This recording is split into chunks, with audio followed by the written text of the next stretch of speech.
Communication, marketing, recrutement. Vos besoins ont des solutions vidéo avec Décideur TV, le studio.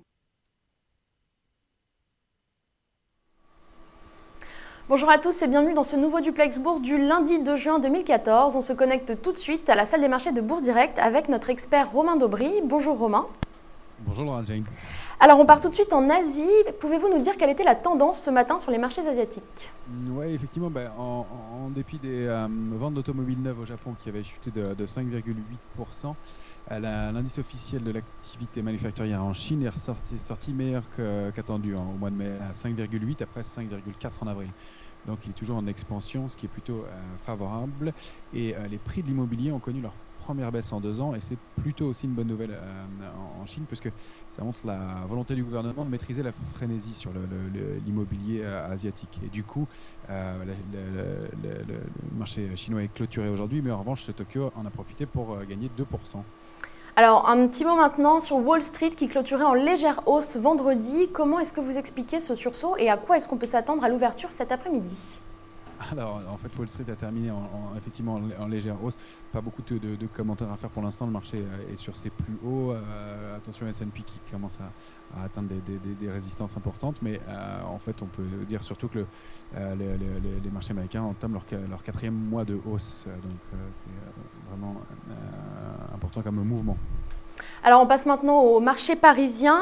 On attendait les indices PMI manufacturiers ce matin. Le marché ne semble pas être trop perturbé. Est-ce que vous pouvez nous en dire plus, Romain ?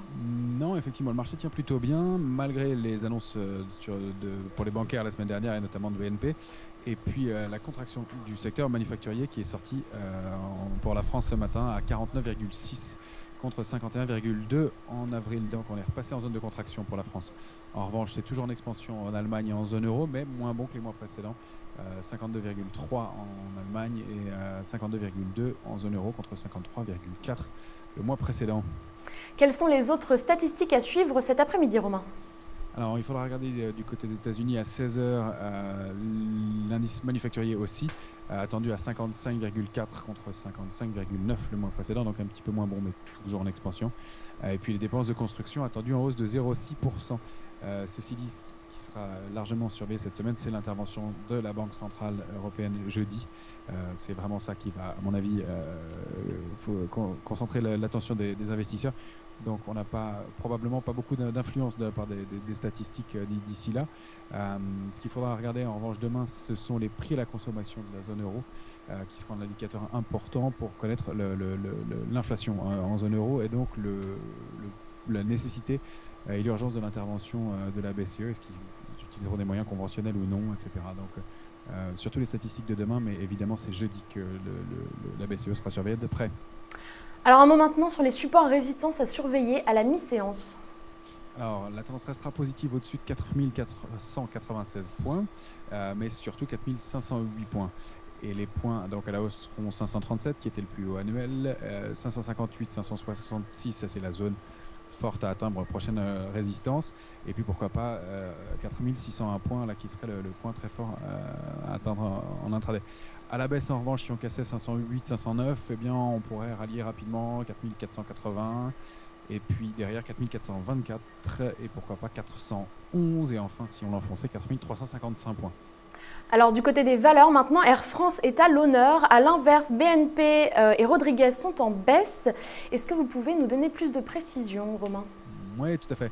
Alors Air France, effectivement, pour commencer par les bonnes nouvelles, eh bien, elle est en hausse de 25%, encore aujourd'hui à 11,43 €. En fait, la deuxième compagnie brésilienne, Golinas, confirme son augmentation de capital, et cette augmentation de capital va permettre à Air France d'entrer au capital de la société, et donc c'est une bonne nouvelle pour Air France.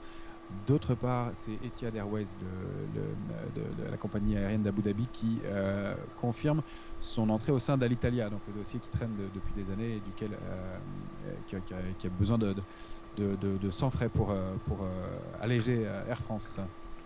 Et puis là, effectivement, on disait BNP, elle toujours plus forte baisse du CAC 40, toujours à cause dans l'attente de son amende aux États-Unis, la confirmation du montant de son amende, mais surtout de la restriction de sa licence locale en Californie. On sait qu'elle a une filiale en Californie et que ça aurait des incidences importantes sur son développement, dans sa politique de développement là-bas. Et puis Rodriguez, le constructeur de yacht qui, lui, a une situation financière compliquée. Ses comptes sont même...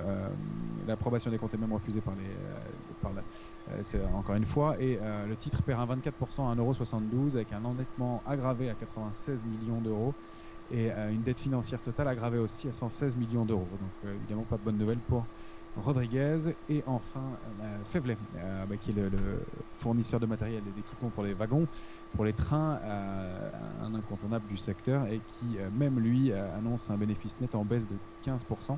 Malgré en revanche des commandes en hausse de 5,5%. Donc l'avenir est un peu meilleur, mais pour l'instant, ça n'est pas terrible. Et du coup, le titre perd 2,29% à 55,14 € après un très beau parcours. Merci beaucoup Romain pour toutes ces précisions. On se retrouve demain pour un nouveau duplex. En attendant, très bonne séance à tous et à demain. Et merci beaucoup Laura Jane, très bonne journée et à bientôt.